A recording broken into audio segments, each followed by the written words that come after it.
Hey YouTube, it's me, the Distant Dragon, again in my beautiful Formula Drift Edition Supra.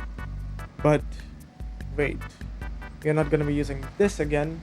I have a challenge idea. So, with the recent edition of Aftermarket cars, wonderful idea by the way. So, what I thought was, I'm gonna try out three Aftermarket cars on three different locations and I'm gonna find a tune for them which I am comfortable with and see how well it does while drifting. Now, many of you suggested that I add, like, they were not able to understand what keys I'm pressing, so I did add the overlay for my keyboard. You can also see me using my mouse at the same time for cameras and stuff. But, anyways, let's get started. So, the first car that I'm looking for is in the Tokyo City region. We are gonna go 3 regions this time. If it actually works out really well, I may look for like collaborators and stuff to do the same again. You know, put each other on a challenge, except of just, doing an alone video. But let's see how this video goes. Alright guys, I have found my first aftermarket car. It was near the Tokyo house. Okay, BMW M8. I think this is like an S1 or S2 by default. Yeah, S1 722 and it's all-wheel drive. So, it's going to be great. Let's buy this and yeah, drive now. Let's check how well it does as a stock car. Then we'll tune it because it already having all-wheel drive. I know many people have their opinions that rear-wheel drive and all-wheel drive, but I'm here to drift. All right, I know RWD can drift, but there's like a lot of wheel spin. Like, it would take so long to actually go forward on a keyboard, because on keyboard the input goes from 0 to 1, right? So I can't follow the road. Anyways, it has the speed, it can drift. It's not as like drifty as the Formula Drift, but again, that's a proper drift car. This isn't like a proper drift car yet. Now, so far it's a great car. It handles pretty greatly. It doesn't like feel heavy or like really light. It's the perfect balance, and it has the speed and the drifting capabilities. Now let's look for a tune. I'm just gonna go into the load setup and I'm gonna do the keywords to be drift. That's all I do. I'm not gonna customize my own. What I look for is like acceleration to be at 10 and launch to be at 10. Yep, there we go. That looks like to be it. It is also all-wheel drive with slick tires, except of semi-slick, but it has acceleration maxed out and launch is of course already at 10. So let's check this one. I really like high performance cars, like super fast cars for drifting. It's just a personal preference. Again, you guys can try out whatever you like. Alright, let's see how well it does now. Okay, a lot more stable. Definitely holding on to the drift a lot more longer, just because it has the power now. Yeah, a lot more slippery as well. You can see it actually maintain the drift, except of trying to grip. Now we are going to test the cars on like drift zones, and the drift zone that I'm gonna use is the spiral one, because I don't want to like spend a whole lot of time on the hack on. I know that's actually, let's do hack on instead. I think it would be a better skill test, except of just going in one direction, which will most likely depend on the speed. Now let's see how it does in the drift zone. It didn't start counting, bro. I can but yeah, it's drifting really nice. It's stable.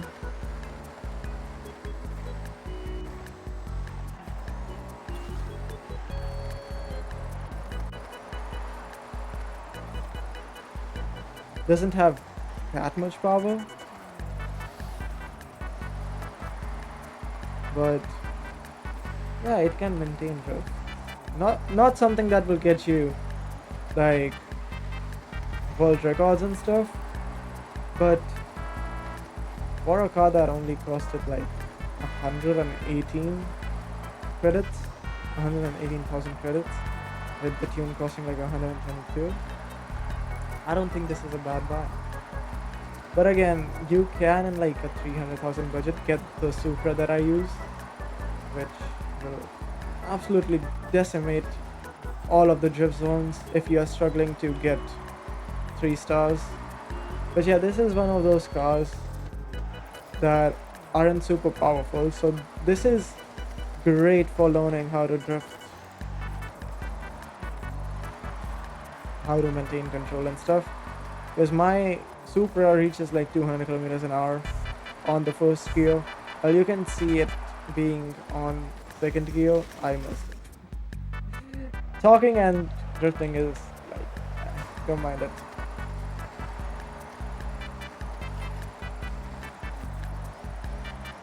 Even I, as a person who has had practice for like 3-4 years on keyboard drifting, we still do mess up, so don't mind this.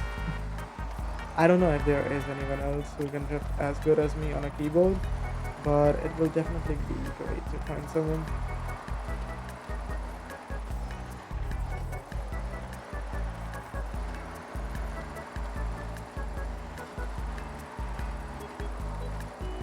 Yeah, this car can easily get you to 300-ish thousand score. I kinda messed up a lot, but hey, we have the Integra 23 right over here, which I think we should give it a try. Let's check something. I want to see something.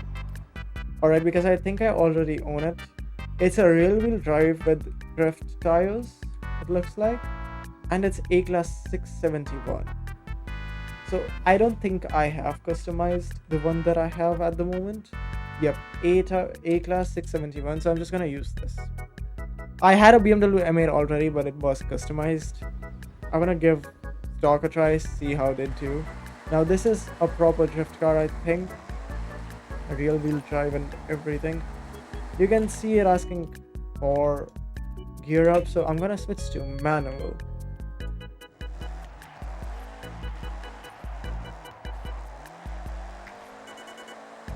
Let's try it out before we try it out on Hack-On. Definitely on the driftier side, definitely a lot more driftier than the BMW. Yeah, it's super smooth. Again, a great car to practice, and it's stock. Like, it came like this in Aftermarket.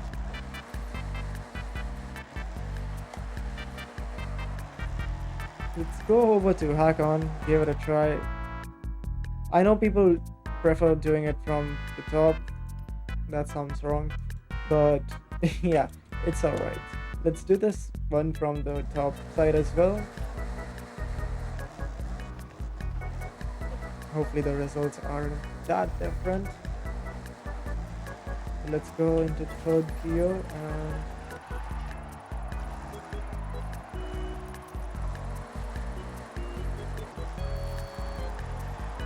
and you can see I have to like do wiggles and stuff to reach the other corner. So yeah, definitely on the slower end, but definitely a lot more easier to maintain for somebody who's new to drifting.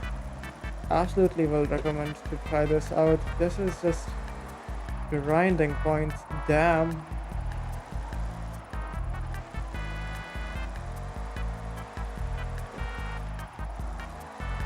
Hats off to the devs for creating this Aftermarket.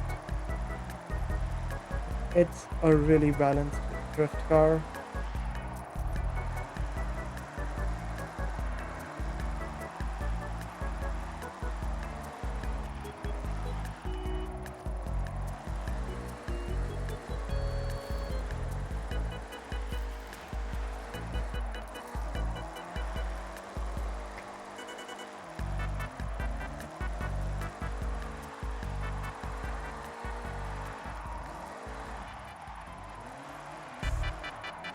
Like, you can just see how easy it is to connect corners.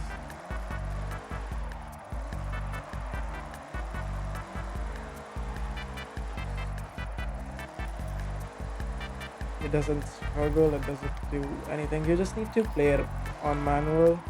And for people who worry about playing on manual, don't worry. Most of the times, the drift cars just stay on one gear. Like you can see, I've had this on the third gear the entire drift zone.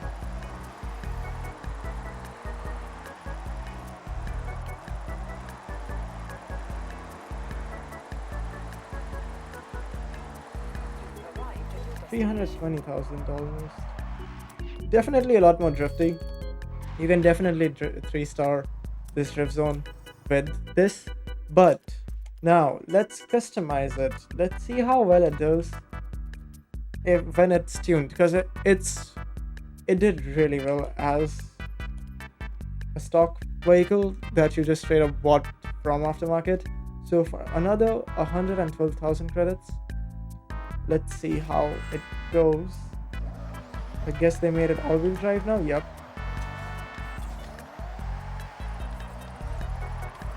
Okay, this car has the power. Alright, this is now that's more like it. This is my kind of car.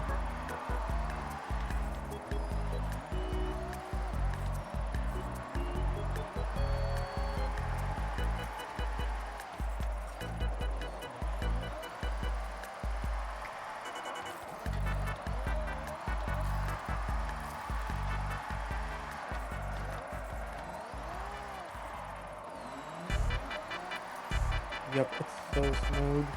It's the perfect weight. It has the perfect strength, like the horsepower and stuff, to maintain the drift.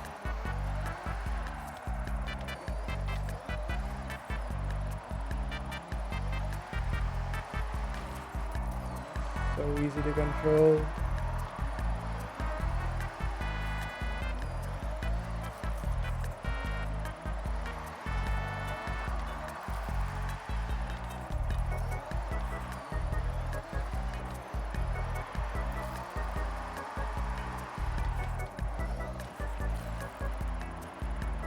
Kind of messed up over there. But 300,000 already.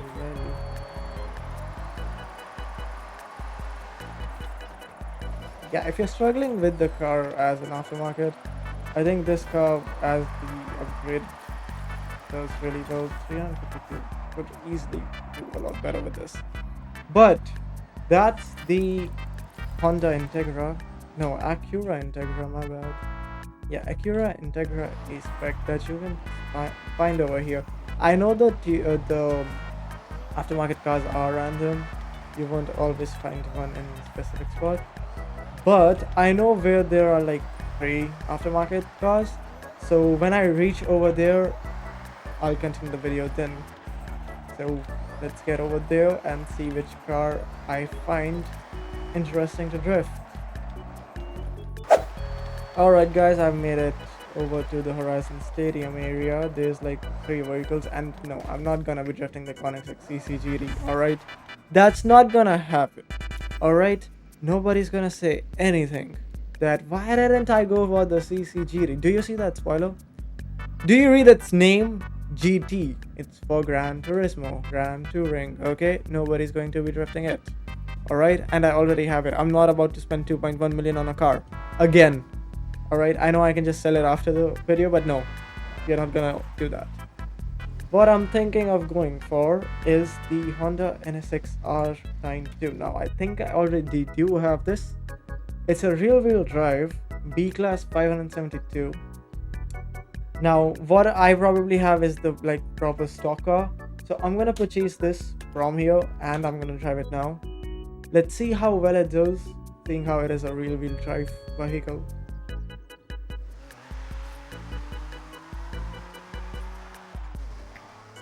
Yeah, it's definitely a lot more on the rippier side, and it's a little heavy feeling.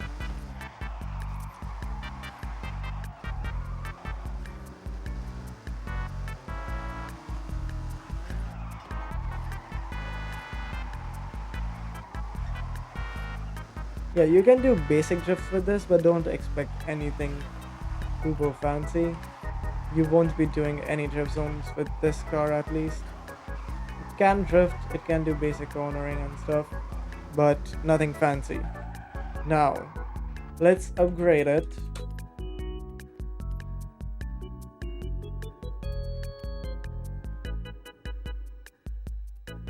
That's more like it. Acceleration and launch almost 10. 132,000. So that's like $500,000 I've almost spent on this car. Okay, that looks so good. This looks like a Ferrari. Let's see how it works now. See how well it drifts. Definitely got the power now. Definitely got the power. But it's like super light. It just, there's no controlling it. It's way too light. Like, you can control it on a controller for sure. But on keyboard, like, yeah, I'll be able to manage the car. Alright, it's just super slippery. Like, it doesn't want to stop sliding. It has its goods and bads. I don't prefer lighter cars for drifting. Like, even the Treno, the Forza Edition, is like super light. I can't, like, yeah, I'll be able to drift it, but it's not the best experience. Anyways, let's go on to the top of the drift zone and try out the last car, see how well it does, because I also do need to edit the video afterwards. I try to keep them short so many people can enjoy it. These are just basic alone challenges, but here we go.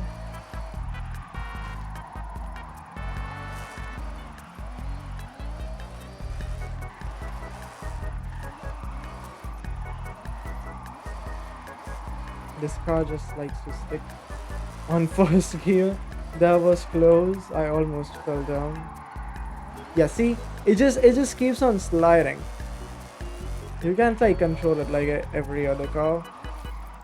Kinda need to throttle tap with this one.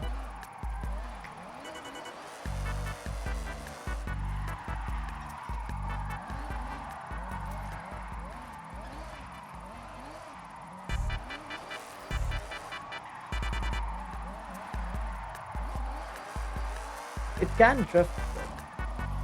You just need to be super cautious if you're playing on keyboard. That's the second time I almost messed it up.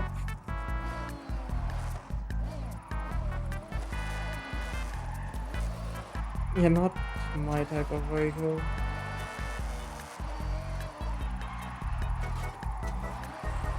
That was a good entry.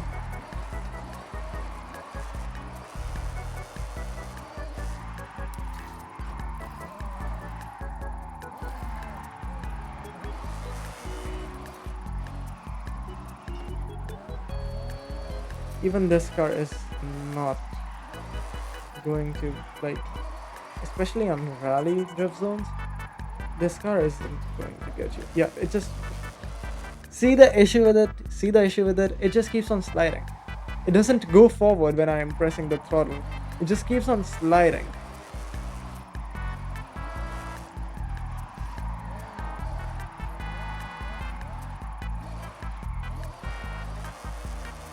Like, yeah, slide, but go forward as well.